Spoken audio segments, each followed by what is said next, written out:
people who let the problems of today lead them to conclude for them life is not the way. But every problem has an answer, and if yours you cannot find, you should talk it over with them. It gives you peace of mind. When you feel your life's too hard, just go have a talk with God. Just go have a little talk with God. It was when I started researching Stevie Wonder's music for this album when I began to kind of get a focus of where I wanted to take the concept of this album. It came out as I was just like, revisiting a lot of his music, just pulling the music out. It's the typical thing you start doing. You start looking through the whole body of work. And I'm looking at these songs and revisiting songs that I've always loved. And I was just drawn to a number of his songs that I felt like had a particular theme running through them. And it had something to do with just the lyrical content and the messages that I felt like were coming through in the songs. Yeah, just go have a little talk with God, yeah, yeah.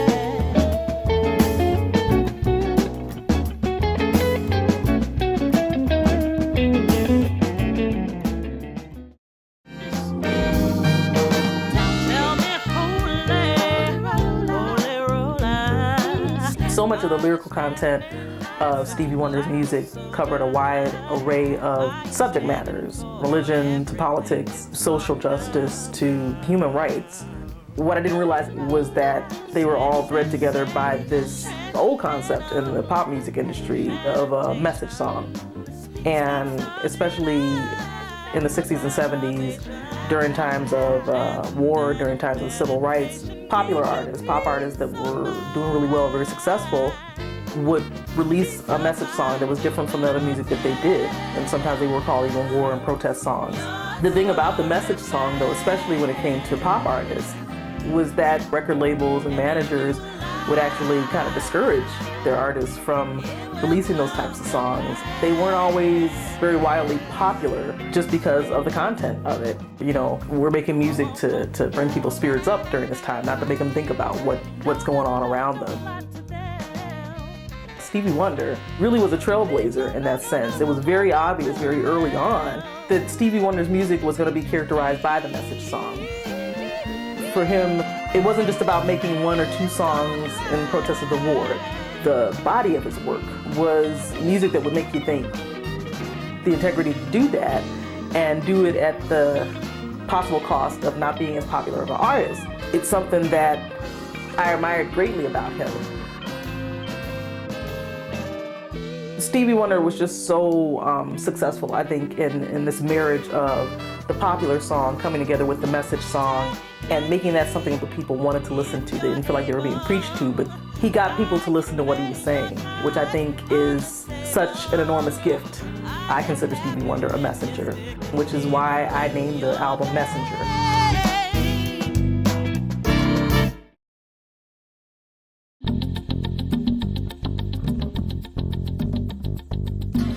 The 6 Stevie Wonder tracks that we chose are from various albums, from Intervisions, from Fulfilling This First Finale, from Talking Book, and from Songs in the Key of Life. They all were released early 70s to mid 70s. So, a lot of that music was really reflective of just what was going on at that time. And, Stevie Wonder, people always know him as being very politically active and just very socially active. Someday I will move all my feet to the other side. But it was really reflective in his music at that time. Those 4 albums, they were very heavy laden with message songs. We live in a house the size of a matchbox.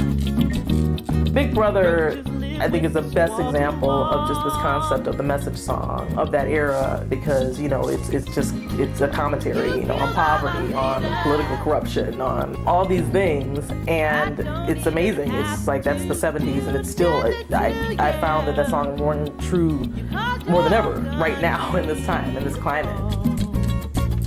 I wanted to go the direction of an African rhythm and African beats being incorporated into the song. And as we were developing just more of the arrangement of it, I also felt like there needed to be more there to kind of lift more of the message from it. And I was like, I should be speaking some kind of Swahili at some point. Like, we need to have some Swahili in the song. I don't know how, I don't know where, I don't know any Swahili, but I happen to have a student of mine, a voice student of mine, Nixon Amalo, who is Kenyan, and I decided to go to him to get some ideas.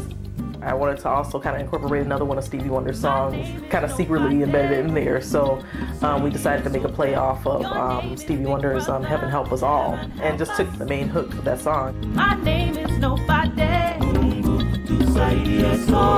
Your name is Alcia. Heaven help us. That was the best. I remember that was the best night I think I had, like, collaborating on the song, because we're calling back and forth and emailing back and forth and checking the Swahili, and am I singing it right? We're singing tracks back to his house. It's just like, is my accent okay? And he's just like, you're doing really good. So I'm really proud of that track and just what we ended up creating. Your name is Big Brother.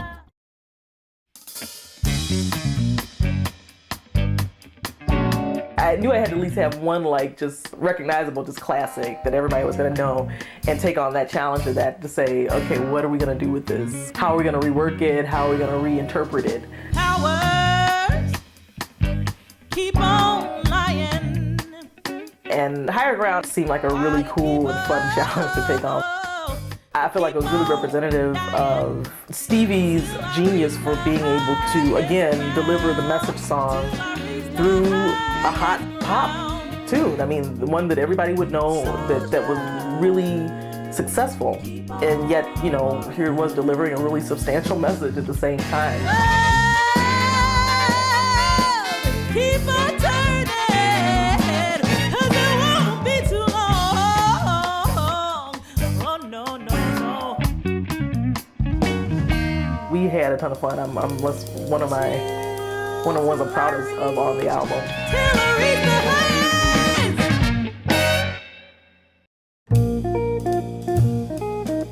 Two of the tracks on the album are original jazz compositions by two jazz pianists that I had written lyrics to their instrumental songs to. One of the songs is called Triple Play. It's by this composer named Hal Galper.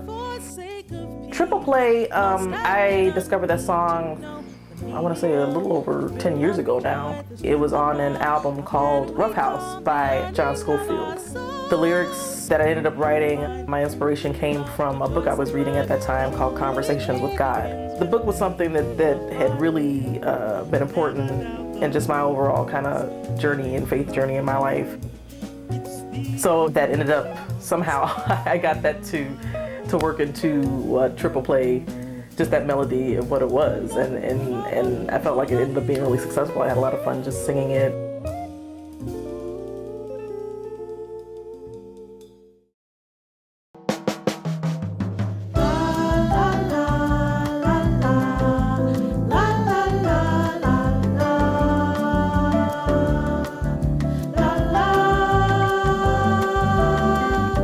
So my crew, my guys, well, obviously, you all have met or seen my husband, Darren Scorza.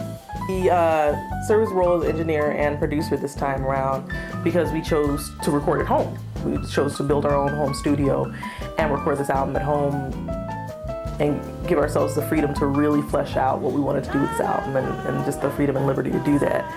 And Darren contributed to a lot of the percussive parts, especially on songs like Big Brother, and on If It's Magic, and on They Won't Go When I Go. And he also contributed to some of the musical arrangements on Messenger. I've been working with Darren longer than I've been friends with him, longer than I've been dating him, longer than I've been married to him. So I'm fortunate to have that in my life and to be able to collaborate with somebody so close. Which leads me to my other guys. There's Neil Alger, who played guitar and contributed to most of the musical arrangements on the album. We go way back. We've been performing live for a number of years, and he actually recorded my first CD, I'll Take Romance, with me, as well as Darren. More so than anything, it's like I knew I had to have Neil on this project because he's probably one of the biggest Stevie Wonder fans I've ever known, more than myself. And I knew he was just going to be into this project. He's a talented composer, he's a talented music arranger, and he's just one of the baddest guitar players in all Chicago.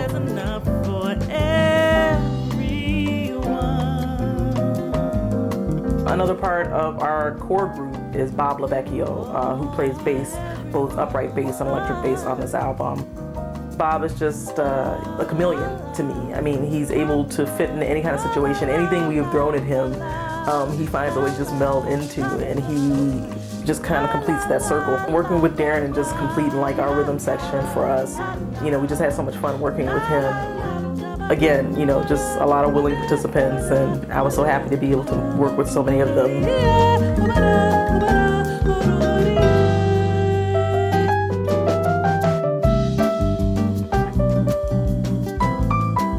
Stevie Wonder's brought so much substance in his music to this world in ways to help change people's minds and change people's perspectives that I'm feeling like I'm trying to honor him as much as I can by bringing that music out in just a different light. But, you know, I can only hope to be walking in his shoes and being able to create music like that to help change.